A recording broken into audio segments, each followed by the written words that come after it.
Good morning, good afternoon, and good evening. I'm Savinder, and I welcome you to this webinar by Good eLearning on how to build and advance your DevOps career. Before I get started, a quick word from our sponsors. Good eLearning is a very highly specialized, award-winning corporate training provider with years of passion. They are passionate about training and only work with industry leaders from all across the world. As we progress, I will talk more about their courses and how they are helping build communities all over the globe. And as a special treat to this webinar, they are very kindly offering a 20% off on all courses with the code mentioned on your screen. Puri, that's my last name, under -20. So a little bit about me before we get started. I am a DevSecOps evangelist with Zensar Technologies. I started my career way back in the year 2000. I did my engineering in computer science, and straight away I got into this field of DevOps. And even the term DevOps hadn't been coined back then. Over the years, I've had the opportunity to work with large organizations like Siemens PLM. I've worked with startups. I've worked currently with an SI based in India called Zensar Technologies. I've also been fortunate enough to be recognized as a DevOps ambassador at DevOps Institute and CDF, Continuous Delivery Foundation. These guys are the maintainers of open source projects like Jenkins, Spinnaker, and a whole lot. Outside of technology, I'm a macro photography enthusiast. On a good rainy day, you can leave me on a patch of field 5 feet by 5 feet, and I'm a happy camper all day long. I also dabble a little bit in spirituality just to maintain equilibrium out here. I run a service called Soul Hands. I'd appreciate if you can check me out on Facebook and Instagram out there. And then along the way, I also happen to write a book on how to build a career in DevOps. And this is really the culmination of my about 2 decades in the industry, having interviewed hundreds of people and having seen a lot of DevOps career flourish over a period of time. And this talk, based upon this book, is really a crystallization of all of these thoughts. Hopefully, it'll be able to help some of you and help you in your careers further. A quick talk about the agenda. We start with the very basic of what DevOps is, a couple of lines about that. What does a DevOps engineer really do? What's a career path? How do you switch your career into DevOps if you're not into DevOps currently? I specifically talk about how do you make a switch to DevOps if you're an operations person, a testing SME, an infrastructure person, things about that. And then if you're already in the DevOps area, how do you scale up your career in DevOps? I give a view about certifications, and then finally we talk about certain practical from the trenches lesson on how to crack a DevOps interview. So that's the overall agenda. So let's come to the elusive question. What is this DevOps really? That's a question that's plagued mankind since eternity. And depending on who you ask, there are several answers to that question. But the fuller, more comprehensive, complete answer is probably if you take a couple of steps back and look at the holistic picture. Of course, DevOps is collaboration between the development and the operation team. That's a given. It's also given to have a lot of hyper automation, which is driven by a lot of new tool sets. It's definitely a new way of doing things. So it's a new mindset. Sometimes it's also a new team to drive those tool sets, those pipelines, those mindset. And all of this has to culminate in faster, smaller releases so that there is benefit to the business. But to answer the original question, what is DevOps? It is all of this holistically put together and working to drive value to business. Because the goal is to drive value faster, cheaper to the business. That in my mind is what DevOps is. On a fun note, DevOps is like Minority Report. Some people, some group of folks sitting somewhere doing some voodoo magic, and then releases going out automatically all the way up to production. That is what DevOps is. I'm sure everybody's heard about the term CI and CD, continuous integration, continuous deployment, or continuous delivery, depending on the context. So what exactly does that mean? Let's break it down a little bit. So continuous integration is you have a bunch of developers. Developers put in code for a specific task that is assigned to them. They put in the code into version control. Then you have the continuous integration server, that's a CI server. It could be the Jenkins, the TeamCity of the world. They are pulling in stuff from version control and they are creating certain artifacts. Now the artifact, if you're in the Java world, could be a jar, var, a zip, a config file, a database change. If you're in the more modern world, it could be a Docker image, but essentially something that gets deployed onto the application. And that also very simplistically 3-tier app server, web server, and DB server. But of course, this can get much more complicated. So continuous integration is when a code check-in made by a developer is compiled, packaged, and the build artifacts are ready to be deployed onto the next stage. And that is called continuous delivery or continuous deployment.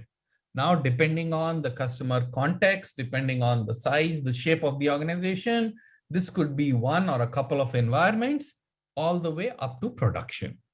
And then a lot of other things like testing and all that come in between, and also security, those get embedded. But this is the very, very simplistic view of what's continuous integration, what's continuous delivery. Now, going ahead, if this was continuous delivery, then how did it evolve over the years? So initially you had very simplistic applications getting deployed on 3 or 4 tier apps. Then, and those were 1 or 2 instances of the application. And then they said, hey, why do you even need to create static infrastructure? You do infrastructure automation, whether it's VMware or an equivalent. Then came along the equivalents of the Chefs, Puppet, and the Ansible, where instead of having static infrastructure, you had the ability to spin up infrastructure on the fly and then create these instances on the fly as well. What happened after that is then they said, hey, why do you even need to create the infrastructure and such big machines? Then came the concept of containers. So you had the ability to run multiple containers on one virtual machine.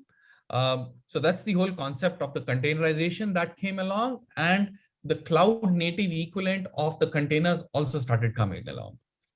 What happened after that was then once you had a couple of containers, then that swelled up, and then the container management tools like the Kubernetes, the Mesos, the Swarms, the Rancher of the world came along, and they said, hey, we will help you manage the containers. You don't worry about what gets deployed where. We will take care of that. We will manage the container environment for you.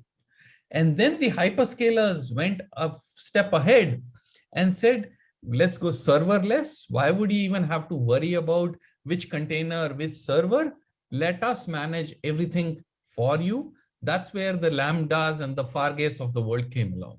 So that's kind of been the evolution of continuous integration, continuous delivery across the last probably a decade or so.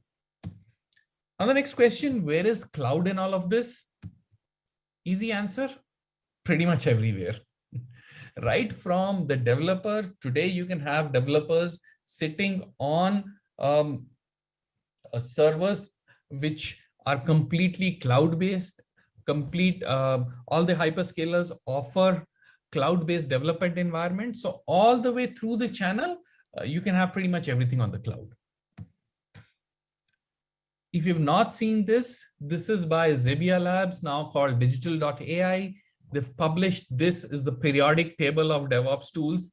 It's a beautiful utility. I highly recommend you to go check it out. What they've done is they've categorized DevOps tools with colors and their functionality. For example, you have the categorization in database, CI, deployment, and then you can check it out what all these tools do. but this is to give you a preview of how complex the DevOps tool system has been or has evolved in the last couple of years. This is one of my favorite slides. It rallies the complexity of a DevSecOps reference architecture. This is created by Sonatype, of course. They are very well known for their reference architectures, and this would give you an idea of how complex the ecosystem has evolved to be. Again, this is publicly available on their website as well. Yeah, so as you dwell along, all this will start making sense. Now let me take you to all this technology is great, who's using it, and what's the value that they are driving. Everybody's used Netflix. We all know it's one of the most dependable services out there today. The important point is not the millions of customers that they have or the high amount of content, very high quality content that they keep churning out. What I want you to highlight is the support staff that they have. And this is taken by how Netflix thinks about DevOps. It's not the latest one, but this report says that they have tens of operations engineers and 0 network ops centers. The reason, they are one of the pioneers of DevSecOps. Yep, that's what I thought when I heard this. So let's come to why DevSecOps or site reliability engineering, which is one of the allied areas, they today are one of the highest paid professions. Now you can probably see why they are so highly paid. So this is a survey by the developer survey in 2020, the developer insight survey, and this is another survey conducted by Dice Media. What I wanted to highlight here is that not only DevOps specialists and SREs are the highest paid, they're also the most satisfied with their job. To me, that is a key critical component. And my hypothesis on why they are most satisfied, which I relate to as well, is that DevOps is such a big field that no matter what your technology liking, what your personality type, there is a role in DevOps for you. Whether you're customer facing, whether you're more an extrovert, there is a role for DevOps. If you're more of an introvert who likes to, box themselves in and focus on technology alone, there is a role. If you're somewhere in between, there are roles. And that, I think, is why these is one of the most satisfying roles out there. I think this makes sense. So now coming to the great question, what is it that a DevOps engineer actually does? So I've divided this into a couple of components. Let's talk about tactical. One of the tactical areas in which a DevOps engineer operates is on operating the DevOps pipeline. What that means is that pipeline is already established and you have to work the pipeline. Typical issues or typical task in this is a build break has been caused by an application code change. As a DevOps engineer, you're supposed to figure out which files were updated since the last build. So what are the probable candidates which could have broken the build? Who all made those changes? Which change caused the build break? And if possible, postulate on what the fix could be, work with the developer or the developers, get that fixed, and make sure that the build is completed. That's one area of it. The other is that you might have a legacy build script and you want to add certain functionality to it. So how do you figure out, how do you understand the entire build script in its entirety and figure out where to make the change that you're trying to make? Again, operating the DevOps pipeline. The second part is maintaining the pipeline, which means you're probably from one background, one technology background, and you've been asked to maintain the build pipeline on a separate system. Maybe you're from the Java background, you've been asked to maintain the pipeline on a .NET or even an iOS or an Android. Because today, the DevOps pipeline exists across multiple technology stacks of an enterprise. And then continuous automation. So you might be working in the legacy stack like mainframes, AS400s. You might be working in the package technology like the Salesforce, the ERP, the SAP systems of the world. How do you take DevOps uh, functionality, DevOps automation to these areas which are not that mature like the Javas and the .NETs of the world from a DevOps standpoint? How do you get the niche tooling available for each of these and add it to your pipeline? So that's on the tactical. Let's talk a little bit operational. Operational is onboarding a project or a team onto a DevOps pipeline. And one of the very typical things that I hear when I talk to projects is, hey, our stuff works great. I don't need all of this. And then there is an entire, along with the technology element, there's an entire change management aspect to it. Or there might be practical challenges that I have no idea on how this stuff works. It just works because the guy who wrote this retired last year. So that's on onboarding a team onto a DevOps pipeline. You can also play the role of automation of environment management or the complete infrastructure, which starts with typically reverse engineering to create bill of material for an environment, which means what are the 100 components that get into an environment. Once you have the bill of material, then you can think about how do you automate that environment. Now let's come to the strategic parts of it.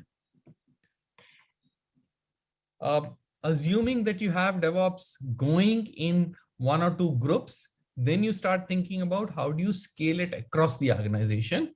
And that means creating a business case, getting the funding for this. Also, in large enterprises, it means working across geographical locations, across vendors to make all of this work seamlessly for the enterprise. Hopefully, this is making sense right now. All right, so now let's talk about the DevOps career path. And let's look at how typically a DevOps engineer's career path evolves over a period of time.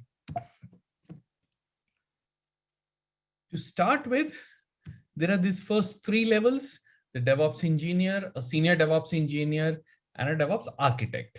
And these you would see if you read on the screen, they'll roughly match the evolution that I had given earlier. So DevOps engineer typically starts by maintaining a DevOps pipeline, fixing the breaks in that, making sure everything is working. A senior DevOps engineer is typically tasked with creating a pipeline for a group or a team or a project. It could be on the application side, it could be in the infrastructure side. And then an architect is tasked with creating DevOps pipelines for multiple people, for multiple groups, creating a DevOps capability for that team, for that part of the organization. And obviously, because he or she is an architect, they've gained some experience, they tend to start getting involved in trainings as well. So this is the typical classic evolution path, like any other software branch. This moves. The interesting part happens once you become a DevOps architect. And that is a point really where there is a fork on the road.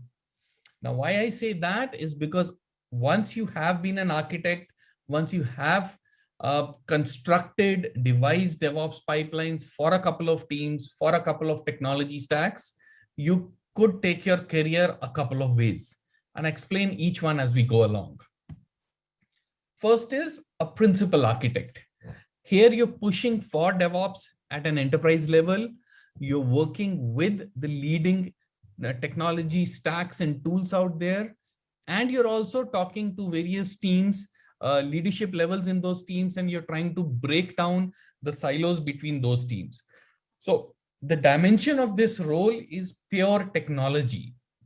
It is an architect with a tech vision. We are more technology focused.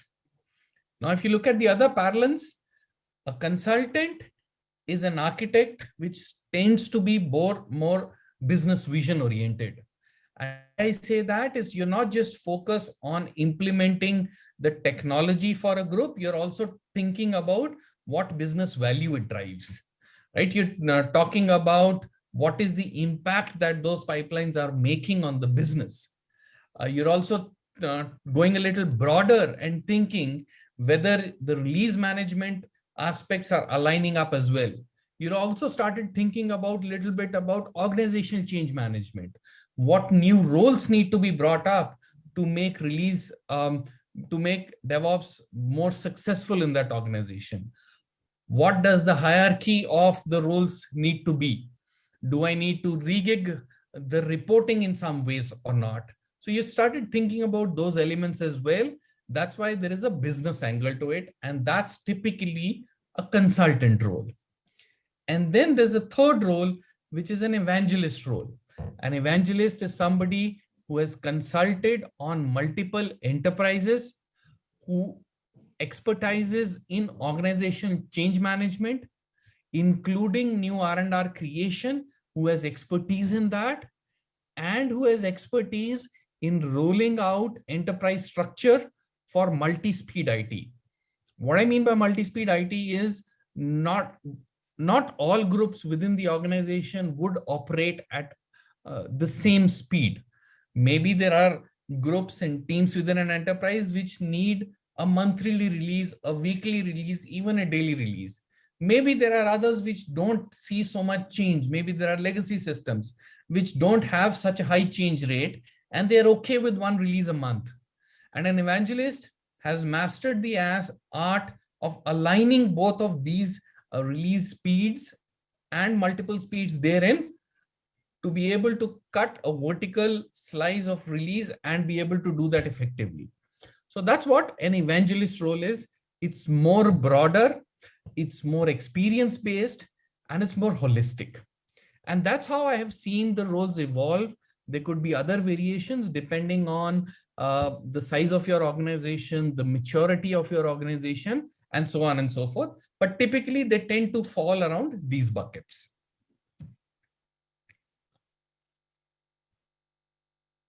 If you have one of these expressions, then you're with me. Okay, now let's get to the important part. How do you make a switch onto DevOps? And I have taken a bunch of personas and I run you through them, and I give you some practical steps on how do you make a switch if you were a fresher or somebody with 2, 3, 4 years of experience and you want to move into DevOps. What do you do? So your strength is your boundless enthusiasm to change the world. Because you've just started in the industry, I'm assuming you're enthusiastic about everything out there. My humble guidance to you is do not target a DevOps engineer's profile to start with, even though however tempting it might be. And there's a reason to it. Allow me to explain that. In whatever role you are, right? Whether you are a person who just started getting into a development team, whether you're a tester, anybody with less than 5 years experience, try and be a good developer. Now I put this developer in quotes because it's not just a person who does development.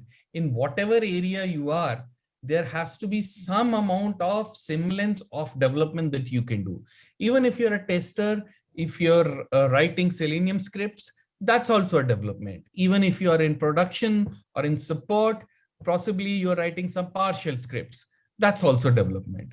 So learn the art of development, and as they say, live the pain of SDLC. Live the software development life cycle, see how peer reviews are happening, go through the entire cycle.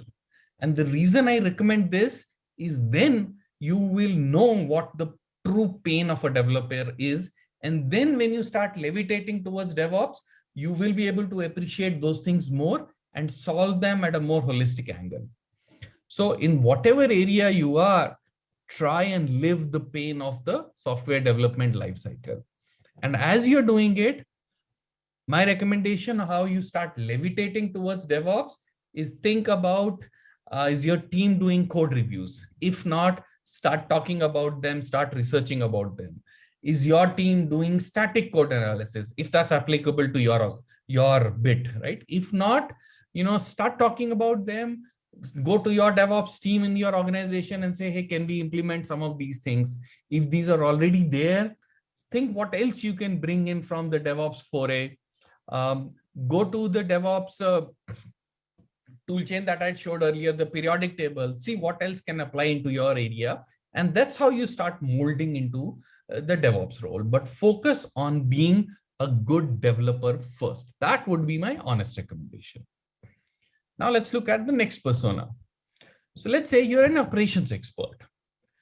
Now your power is that you know how to take stuff into production, whether it's application, whether it's infrastructure. And more importantly, you know what not to do so as to break production. A couple of questions, a couple of food for your thought. Have you worked in at least one scripting language? Have you automated something? Have you had practical exposure with testing tools, something like penetration testing, performance testing, things like that? Have you liaised with the dev teams and actually seen how they debug production issues? Have you had a look at monitoring and feedback tools and incorporated that within your setup? Have you worked with the DevOps team and see how they can apply some of their principles to your team? If you have not done some of these, I would recommend you to start from there. That could be your levitating point towards DevOps. And then a couple of further guidance. On the operation side, I've kind of divided this into an application expert and an infrastructure expert. On the application side of things, you can learn a continuous integration tool, the likes of Jenkins, Azure DevOps, TeamCity. There are a ton of them out there, and see how those can be used to automate some of your deployment steps, right? If you're on the infrastructure side of things, learn about config management tools, learn about how to spin up infrastructure automation, the Chef, the Puppet, the Ansibles of the world. If your organization is already into cloud or thinking about moving into cloud, learn the PaaS, the container, the serverless side of things, depending on which hyperscaler you're working on. If you're on the infrastructure side of things, learn the cloud native equivalents of it. Right? So that is how you start levitating towards the DevOps side of things from an operations standpoint. Now, next, go to the next persona. If you're a QA specialist, with more speed with DevOps comes the need to test faster. If you're still doing manual testing, take a good hard look and see how you can move out of manual testing as soon as possible. Learn automation toolset. There are a bunch of toolset in the entire testing landscape, a QA automation landscape. There is a bunch of them. Learn the one that your organization is implementing or is thinking to implement, and then find a unique specialization area within quality assurance. One example, test case optimization. Let's say your team has a bunch of 1,000 test cases. How do you figure out the 100 to run, which will give you the maximum test coverage, which will give you the maximum possibility of catching a defect? There are a lot of test case optimization tools out there. Research and learn them. Another possible area is, how do you define the test strategy for mobile development? For native mobile development, you can do device testing, or you could use emulators. There are a lot of organizations which offer device farms on the net today on the cloud. Learn about that. Or how do you do a testing strategy for a container ecosystem? That's slightly different. So figure out first 3 golden rules. Move out of manual testing if you're there. Learn test automation tools that your organization is using. And third, find your niche within the whole ecosystem of test automation. Moving ahead, infrastructure. It's very, very important. And don't forget, infrastructure still runs everything, even if it's serverless. It's just that you're not maintaining the server, somebody else is. It's still infrastructure. It's still tin somewhere in the world. That tin is important. It will never go away. but the dimension of the tin has changed. So move beyond your classic VMware virtualization world, learn the new things that VMware has brought about, move into everything as a service mode, learn about cloud, learn about microservices, serverless, lambdas, learn about that, right? And if you are from the infrastructure side, a certification with a cloud provider will be a very good idea, because that will give you the credibility around things. Okay. Now, this is a question which a lot of people come and ask me. What do I do if I'm a project or a program manager? Because I don't seem to connect with DevOps. My guidance is you already have a wealth of experience. The challenge is, how do you repackage that wealth for today's world? And I have a couple of ideas for you. One, if you've vendor engagement, if you've dealt with multiple vendors in the past, if you've done support service agreements, if you have helped teams define and cascade OLAs and SLAs, that's an area that you can think about. The second one, VeriSIAM. It's a new service mesh approach, which is big. Sorry. It's a new service mesh approach, which is becoming really, really popular now. And it is a mesh of IT to marketing to finance to customer service, all gelled in together. Read about that, research about that. If you were an ITIL specialist in your past life, now might be a good idea to revisit that, especially with ITIL V4, which integrates Agile, DevOps, Lean, traditional ITIL, and regigs it into a new format. So definitely worth a revisit one more time.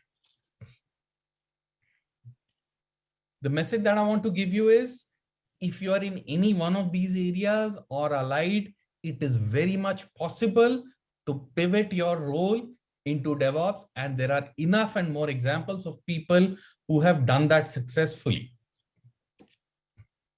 Now let's look at certifications. Now there are a bunch of certifications out there, right? You can classify certifications into toolsets.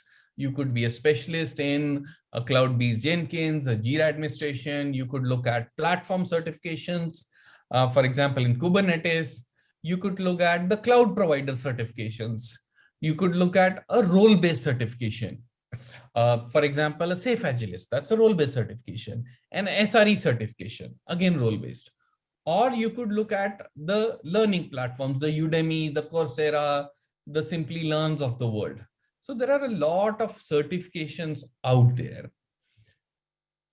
Figure out which one will give you the maximum bang for the buck, and figure out which one is most suitable for you to take you to the next step.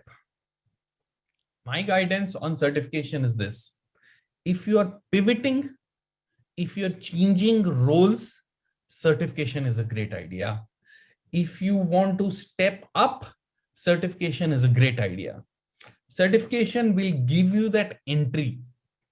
But what is more important than certification is, how do you apply the principles that you learned in the certification in your job every single day? That will help you stay there and not exit out. So if you're pivoting, if you're changing, certifications definitely help, because they give you the credibility to make the switch. But please don't stop there. Apply those principles so that you can stay relevant in the long run. Now let's look at scaling. If you've been in DevOps for a while, how do you scale up the value chain of DevOps? And I have a couple of thoughts around that. First one, conferences. It's extremely important, because now that the world has started opening up, some local conferences have started happening. Figure out which is the local closest conference to you. DevOps Institute has a bunch of skill up chapters happening all across the world. I've provided a link there. See which is the closest one to you. Also figure out where DevOps Days is happening in your country. That's another fantastic conference to get to. One of the side benefits of COVID has been that all conferences have pretty much gone virtual, or they're at least virtual and physical right now, some of them, which means that the conferences are right at the comfort of your laptop or tablet. Take advantage of that. Attend as many virtual conferences as possible as you can. Uh, Check out as the all-day DevOps. It's a phenomenal conference which happens every 6 months, I think. So check about that. Check about DevOps.com. They have a bunch of stuff going on all the time. Then follow some DevOps influencers on Twitter and LinkedIn. If you can do just a simple search on Google, you will find some of the people. And I've mentioned some of the leaders of DevOps. These are the folks that we've all been influenced it, and there are a bunch more. So spend some time on that. Figure out which of these people are in the areas that you are from, whom you relate to, and then follow with them. Also subscribe to blogs. There are a ton of DevOps blogs starting from DevOps.com, dzone, IT Revolution. All of them have phenomenal content out there. Subscribe to these blogs and read about them. No matter how many blogs you subscribe, how many Twitter feeds you get to, it is all about practice and doing that every single day. And then as you start consuming all this information, there is also a mechanism that has to be developed on how do you store this information so that you can retrieve it when you need it. Let's say you have a presentation at work. You know you've read somewhere, but how do you categorize stuff? You can start with taking simple notes on a notepad or Apple Notes. That's fine. That's a good way to start. And as you go along the journey, maybe you want to switch to a slightly more sophisticated way. For example, Evernote, right? That's one of the popular note-taking apps. Maybe you want to use that, or you want to go even more sophisticated with the likes of Notion. So the tool is not important here, but what's important is that there has to be a frictionless way of storing information that you can retrieve later. And you can read about these tools. There are a ton of others out there, but figure out the mechanism that works best for you. What's important is to spend time on a weekly basis, blocked and dedicated to this knowledge research. The way I do it is I make sure that I spend at least 2 to 3 hours every week dedicated to these blogs, to these Twitter feeds. And on every single day, I ensure I spend at least 15 minutes on Twitter every day, just consuming content, and the ones that I like, I bookmark them into Evernote. Evernote is the one I use. And I've also brought down my social media interaction, especially the Facebooks, the YouTubes of the world. I have personally brought it down, and that time I've moved it here. That is something that has worked for me. You can figure out what works for you. But what's important is consistency over a period of time multiplies to give great value. I hope that's making sense to you. Okay, now 5 tips to crack a DevOps interview. Create a well-seasoned profile. The days of a one-pager resume is gone. When you're applying for a DevOps role in an organization, be rest assured they are not just looking at a 1 or 2-pager resume. They are looking at more evidences of a rounded personality, especially for senior DevOps roles. They're looking for your community interactions. They're looking for your GitHub contributions, Stack Overflow, your talks, your white papers. They're looking for all these evidences. And the more evidence you can provide, the better rounded the profile is, the more chances of succeeding. Revise your fundamental skills. And what I found very, very useful is pick one skill and announce it right at the front as you are getting into the interview. It's not a bad idea to say, hey, I know that based on the job description, you're probably looking for all these 10 things. I specialize in these 3. And the reason to do that is that gives the interviewer a chance to first grill you on your strengths. And that gives you a chance to score well on your strengths first before you start going in all directions. So guide the interviewer to interview you where you want him or her to interview you. Very, very, very important. Research the interviewer and the company profile. Spend at least 30 minutes to an hour researching on these. You should know which company you're applying to, what's their fundamentals, how big they are, what are their products, services, what do they specialize in, what is their current state, how's their stock performing, stuff like that. And if possible, you should know who the interviewer is and check their LinkedIn profile. What you're trying to do is find intersection with the interviewer. You're trying to find a topic which you know, which the interviewer also knows. You announce that upfront in step number 2, and you have a chance of cracking the interview. Honesty is the best policy, and it still definitely works. What I mean by that is there will come a chance in an interview where you get a bouncer of a question. And it is perfectly okay to say that, hey, you know what? I don't know, right? I don't know this skill, or I did this 5 years back. I don't have it at the top of my head. It is perfectly fine to say that and move on. Another trick which I've seen people use super effectively, if somebody, for example, asks me a question, hey, how do you, so I'll just take one example, right? How do you shrink the size of a Docker image? Now, I don't know the command. I don't seem to recollect how to do it. What I would say is, hey, you know what? I don't remember the exact command, but what I know is that a Docker image is made out of multiple layers. Each time you write a command, it adds a layer. And therefore, if I were to think of it logically, instead of adding each command on a separate layer, I would find a way to club those commands so that I don't add successive layer one on top of the other, and thereby the size of the image should decrease. That's a logical step. I don't know the command, but if you give me half an hour, I can figure it out. But here's how I would approach the problem logically. What happens is when you start thinking out loud and start explaining your logic to arriving at a problem, more often than not, the interviewer will jump in and you will solve the problem together. See, understand, the interviewer is not looking for a perfect answer. What is more important to the interviewer is how do you approach a problem and how do you break down the problem and how do you tackle every problem.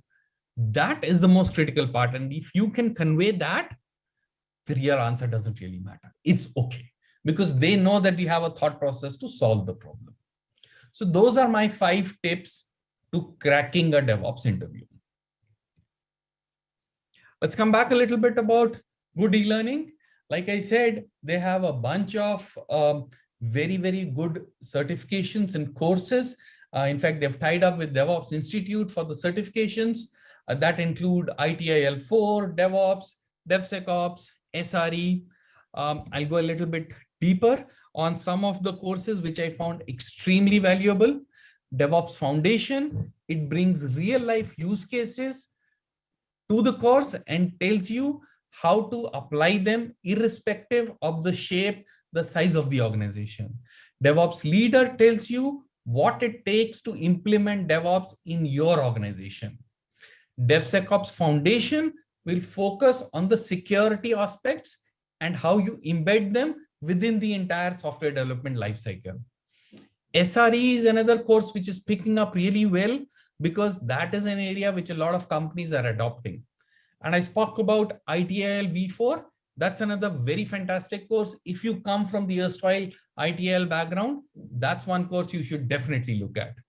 And as an exclusive offer to this webinar, you get a 20% off on all courses if you use my coupon code, which is my last name Puri -20. So Good e-learning will just now pop up a poll to see if you've looked at any of their courses or if you've done any of their courses. I would recommend you to participate on that poll. So that will help Good e-learning and help us evolve further as well. Thank you. So you'll see a quick poll popping up on your screen to see if you've liked the webinar, you enjoyed the webinar. I'll highly recommend you to read the webinar so that it'll help good e-learning and help me improve as well. Thank you. Thank you very much for your time, and I'll be around to answer any questions that you have. So I'll see you soon in the Q&A area. Thank you very much for listening in. Thank you.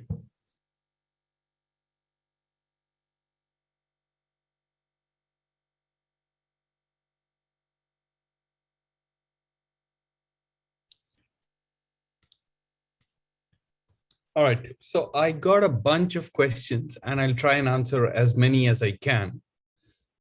The first one came from Mar, and the question is, could you tell me how DevOps impacts the support areas? So Mar, that's a great question. And by definition, operation side or the support side is half of DevOps. It's the ops side. So DevOps is very relevant in hyper automation, say in ticket resolution to self-service to observability, that's metrics around the systems. And then there's the infrastructure side of things with automation and telemetry as well. The next question is from Ali. And the question is Azure DevOps versus the rest. So Ali, it really depends on the context because the rest is a pretty big space, right? And Azure DevOps started off being Windows-centric, but today it can handle pretty much any technology stack. And then if you compare it to the rest, there is an element of generic tools, the things like the Jenkins, the TeamCities of the world, which are generalist and have been around for a long time. There are also some specialized tools out there. For example, Harness for automated canary, blue-green, pipeline templates, and all of that.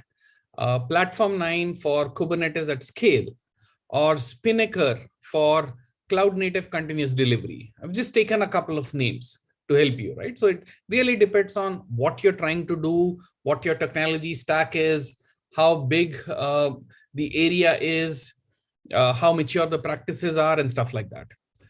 I hope it answers that. The next question is from Nagendra, and he says, I am a DevOps engineer with development expertise, but many leaders think I'm from the support, infra, and admin side. How can this perception be changed or managed? So Nagendra, it's probably a reflection of the work that you've done in the past.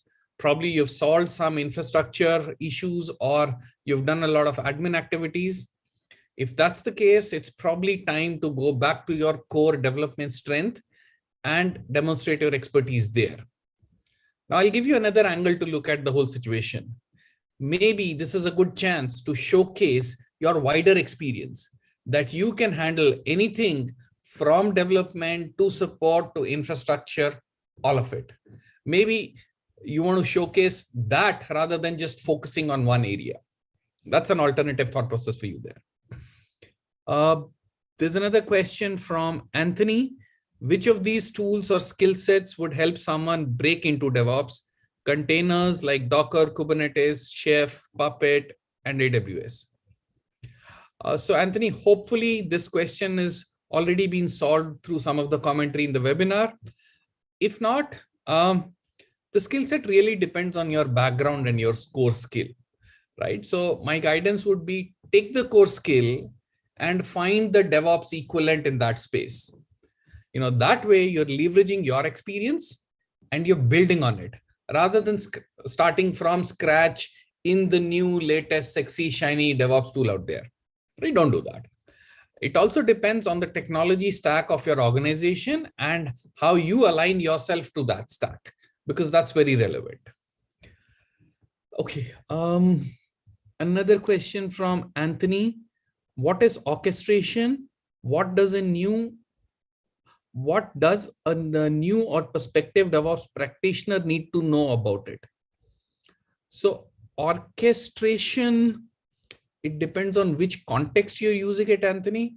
If it is infrastructure orchestration, then it means how you're automating the infrastructure side of things. If it's release orchestration, then you're probably talking the likes of IBM's udeploy, CA's tool or digital.ai's tool to orchestrate releases across technology stacks.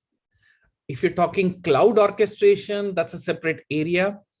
So just by the word orchestration, it's kind of difficult to know what you're talking about, but it can have different connotations depending on the context you're talking about.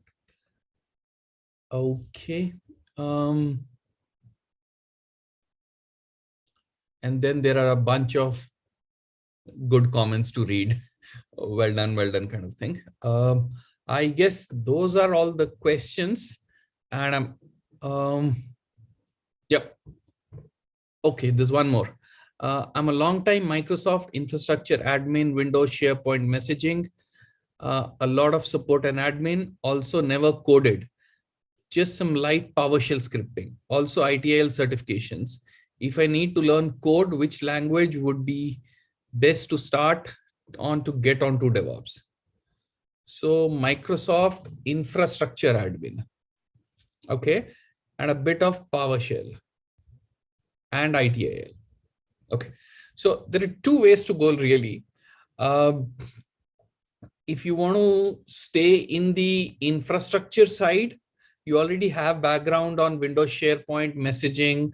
So learn the newer equivalents of this, learn the Office 365 system, learn the Exchange Online. All right. And your question is never coded, just some like if I need to learn code. Okay. So your question is specifically about code. So my answer would be, don't look at scripting language as such. So don't focus on a scripting language, focus on the domain, right? So you've done a bit of PowerShell in the past, focus on the whole Microsoft Online area. Probably if you want to venture, look at O365, look at SharePoint Online, those kind of things, and see how you can mold your profile into those areas. You already know a bit of PowerShell, probably a good time to revise that and start seeing how you can use PowerShell, maybe pick up Terraform and see how you can marry that with O365 or SharePoint for automating the infrastructure. So hopefully that gives you a bit of context. And if you want to go the ITIL way, then I've already spoken about it. You can pick up ITIL 4. That encompasses very well with DevSecOps. So that's another way to look at it. Okay, I think that's pretty much the last question. And I'd hand it over to Dima to close the webinar then. Thank you very much. It was a great session. I had a lot of fun. Hopefully you got some good snippets and tidbits out of this webinar as well. Thank you. Thank you so much, Savinder, and thank you to our attendees. Thank you for all your questions and your lovely comments. Just a reminder, the recording will be sent out along with a short survey via email shortly. Thank you, everyone. Good night.